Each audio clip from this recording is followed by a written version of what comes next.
அமெரிக்காவில் இருக்கிற நியூயார்க்ல ஒரு சாஃப்ட்வேர் கம்பெனியில வேலை பார்க்கறேன். என்னோட ஊரு சென்னை.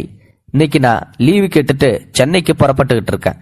அதுக்கப்புறமா நியூயார்க்ல இருந்து சென்னைக்கு டிக்கெட் போட்டேன்.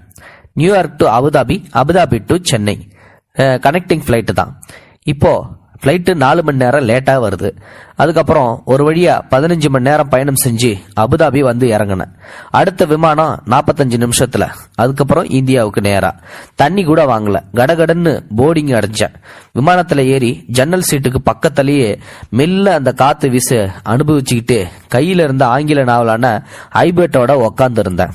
சென்னைக்கு போறதுக்காக நியூயார்க் குளிருக்கு போட்ட வின்டர் ஜாக்கெட்டோட அந்த விமானத்துல உக்காந்துருந்த ஒரே ஆளும் நான் தான். அங்க யார் வருவாங்க என் சீட்டுக்கு பக்கத்துலன்னு சொல்லி யோசிச்சுக்கிட்டு உக்காந்து இருந்தப்போதான் அதே 21Bன்னு சொல்லிட்டு டிக்கெட் ஏந்தினபடி ஒரு பெண் வந்து வராங்க.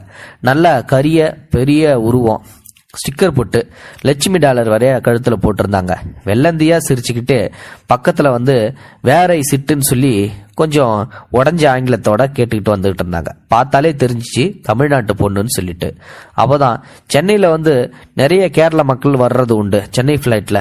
அப்ப நான் யோசிப்பேன், அவரை கேரளாவா இருப்பாங்களோன்னு சொல்லி எடை போட்டேன். ஆனா அவங்க பேசின இங்கிலீஷை வச்சு நான் அவங்க தமிழ்னு சொல்லி முடிவு பண்ணிட்டேன்.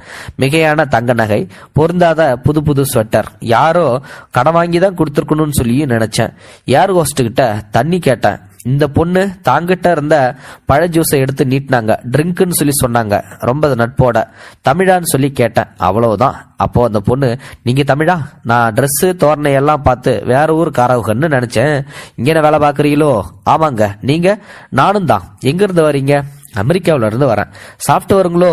அதுவா, எஜமானர் வீட்டுல கூட அவங்க மகன் இப்ப அதுதான் படிக்கிறாங்களாம். எஜமானர்னு சொல்லி சொன்ன அடுத்த நிமிஷமே எனக்கு புரிஞ்சு போச்சு அந்த பொண்ணு அரேபியாவில் வீட்டு வேலைக்கு போன பொண்ணு அப்படின்னு சொல்லிட்டு. இன்னைக்கு ஒரு நல்ல அனுபவம் எனக்கு காத்திருக்குன்னு சொல்லிட்டு நான் நாவலை தூக்கி போட்டு ஹேண்ட்பேக்ல வச்சுட்டு அவங்க கிட்ட பேச ஆரம்பிச்சேன். அப்படியா? அவங்க வீட்டில் எவ்வளோ பேர்? அண்ணன் தம்பி குடும்பமா வசிப்பாங்க. ஆம்பளைங்க வீட்டில் இருக்கவே மாட்டாங்க. அண்ணன் பொண்டாட்டி தான் என்னை வேலைக்கு எடுத்துச்சு. 3 பசங்க, 2 பேருக்கும் 2 நான் தான் வேலைக்கு போய் வந்த பிறகு பிறந்துச்சுங்க. பாசமான பிள்ளைங்க. இவ்வளவு பேருக்கும் நீங்க ஒருத்தர் தான் வேலை பார்க்குறீங்களோ? முதல்ல நான் மட்டும்தான். இப்போ இன்னும் 2 பேர் இருக்காங்க. ஒரு பிலிப்பினோ பொண்ணு, ஒரு தோட்ட வேலை ஆளு. இவங்களுக்கு எல்லாம் நான் தான் என் சீனியரு, நான் தான் மேனேஜரு, பார்த்துக்கோங்க அப்படின்னு சொல்லி ரொம்ப பெருமையோட சொன்னாங்க அந்த பொண்ணு. ஏ அப்பா, எவ்வளவு நாளா வேலை செய்யறீங்க? 9 வருஷமா செய்யறேன். தனியாவா இருக்கீங்க? உங்க குடும்பம்லாம் எங்க இருக்காங்க? வேலூர் தான் என் ஊரு.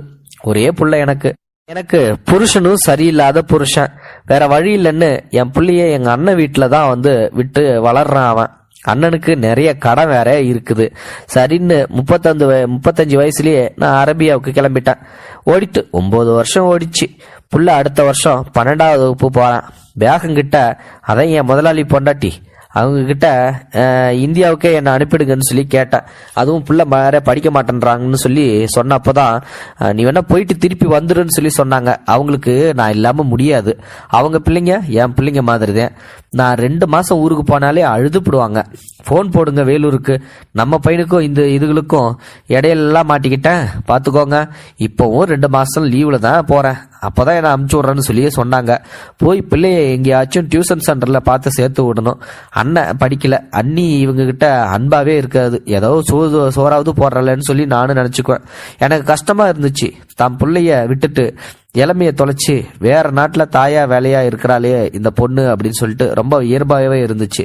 அப்புறம் கேட்டேன், உங்களுக்கு கஷ்டமா இல்லையான்னு சொல்லிட்டு. ஏன், நான் நல்லா தானே இருக்கேன். இங்க பாத்தியா 8 சவரம் பிரேஸ்லெட், பேகம் கொடுத்துச்சு. இந்த கோட்டு ஹேண்ட்பேக் எல்லாம் அவங்க கிஃப்ட் கொடுத்துச்சு. ஊர்ல இருக்கிற எல்லாருக்கும் கொடுக்க சொல்லி சாக்லேட் டப்பா வாங்கி கொடுத்து தந்துச்சு. ஏர்போர்ட்ல ஏசி கார்ல வந்து குடும்பமா விட்டாங்க. பிள்ளைங்க வேற ஒரே அழுகதான். திரும்ப வந்துருவல்லன்னு சொல்லி 10 தடவை கேட்டுதான் என்ன அனுப்புறாங்க. இதுவும் என் குடும்பம்தான். முதல்ல அரபி தெரியாம கஷ்டப்பட்ட வந்ததுல. அப்புறம் இப்போ நான் தான் குயின். அங்க என் பிள்ளை காலேஜ் முடிச்சா அவனையே இங்க அரபிக்கே கூட்டுக்கலான் இருக்கேன். கூப்பிட்டா வருவான் உங்க மகன்? உங்க அண்ணனுக்கு அவன் க்ளோஸ் இல்லையா என்ன? அதெல்லாம் வருவான். அவன் வந்து கண்டிப்பா என் கூட வருவான். அண்ணன் வேற பாவம், எவ்வளவு நாளா என் பிள்ளைய வளர்க்குறாரு. அண்ணி ஒரு கலீஜு. நான் மாசம் எவ்வளோ அனுப்புனாலும் ஏதோ கடனுக்கு இவனை பார்த்துக்கிற மாதிரி சொல்லி காமிச்சிக்கிட்டே இருக்கும். அண்ணன் பொண்ணு சின்னது, அதுதான் இவன் மேலே பாசமாக இருக்கும். என்ன வேலை கிடைக்கும் அவனுக்கு? நீங்கள் அவனை இங்கே கூப்பிட்டு வரேன்னு சொல்கிறீங்க. நீ தான் படிச்சிருக்கல, சொல்லு. இன்ஜினியரிங் சேர்க்கவா? இப்போ அதில் தானே வேலை கிடைக்குதாமே? ஆமாம், துபாயில் நிறைய சாஃப்ட்வேர் யாரும் இருக்காங்க, உங்கள் ஊரில் தெரியல. சரி, வேலூரில் என் நண்பர் ஒருத்தர் கோச்சிங் இன்ஸ்டியூட் நடத்துகிறாரு. ராணிப்பேட்டில் பெல் பசங்க அங்கே படிக்கிற நிறைய நம்பர்லாம் உனக்கு தரேன், விசாரிங்க. அப்படியா? ரொம்ப தேங்க்ஸ். ஒன்னாண்ட பேசுனதுல ரொம்ப சந்தோஷம். பார்க்க திமிரா இருக்க, இதாண்ட உட்காரணுமான்னு சொல்லி எதுவும் யோசிச்சேன். நம்ம ஊர் தான்றத காமிச்சிட்ட. படிச்ச பிள்ளை தான். நானும் உங்களை மாதிரித்தேன். நீங்க அரேபியா, நான் அமெரிக்கா. உங்களை ஒரு குடும்பம் நல்லா பார்த்துக்கிறாங்க, நானே தான் என்னை பார்த்துக்கணும். என் குடும்பமும் இப்போ இந்தியாவில் தான் இருக்கு. எங்களுக்கும் ஹோம் லோன் எல்லாம் இருக்கு. எங்கள் வீட்டில் என்னை யாரும் போக சொல்லலை.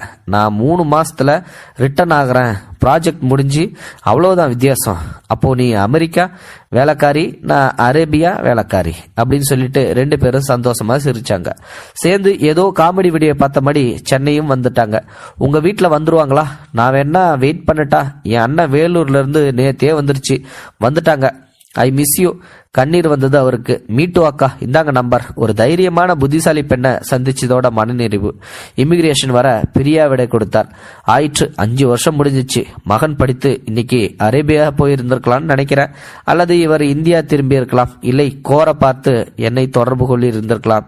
அக்கா, ஐ ரிமெம்பர் யூ. என் நம்பர் கொடுத்தனா உங்க நம்பர் வாங்கவே இல்லை இப்படின்னு சொல்லிட்டு தோழி ஒருத்தங்க தன்னோட அந்த நினைவுகளை பதிவிட்டிருக்காங்க. உண்மையிலுமே இந்த மாதிரியான ஒரு நல்ல தருணங்கள் நம்மளுடைய வாழ்க்கையிலும் நடந்து கொண்டுதான் இருக்கின்றது. இது இந்த மாதிரியான அனுபவங்கள் உங்களுக்கு இருந்துச்சு அப்படின்னா மறக்காம அந்த கருத்துக்களை கமெண்ட் பாக்ஸ்ல சொல்லுங்க. நிச்சயமா இந்த மாதிரியான அனுபவங்கள் நிறைய பேருக்கு ஏற்பட்டதுண்டு. ஏன்னா இங்க அமெரிக்காவில் படிக்கிற அந்த பெண்மணி, அதாவது சாஃப்ட்வேர் இன்ஜினியரோ அல்ல சாஃப்ட்வேர் கம்பெனியில் ஒர்க் பண்ற அந்த பெண்ணோ இந்த மாதிரியான ஒரு அனுபவத்தை அடிக்கடி சந்திச்சிருக்க மாட்டாங்க. எப்பயாவது ஒரு தடவை தான் சந்திச்சிருந்திருப்பாங்க.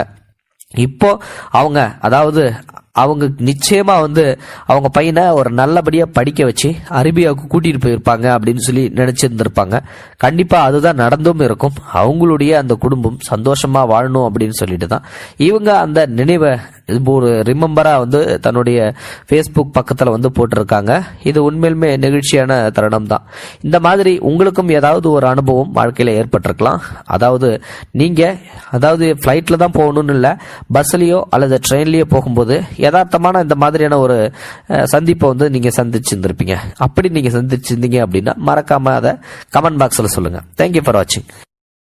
இது போன்ற செய்திகளை உடனுக்குடன் நீங்கள் தெரிந்து கொள்ள மறக்காமல் எங்களுடைய சேனலை சப்ஸ்கிரைப் செய்யவும், கூடவே பக்கத்தில் வரும் பெல் ஐக்கானையும் கிளிக் செய்யவும்.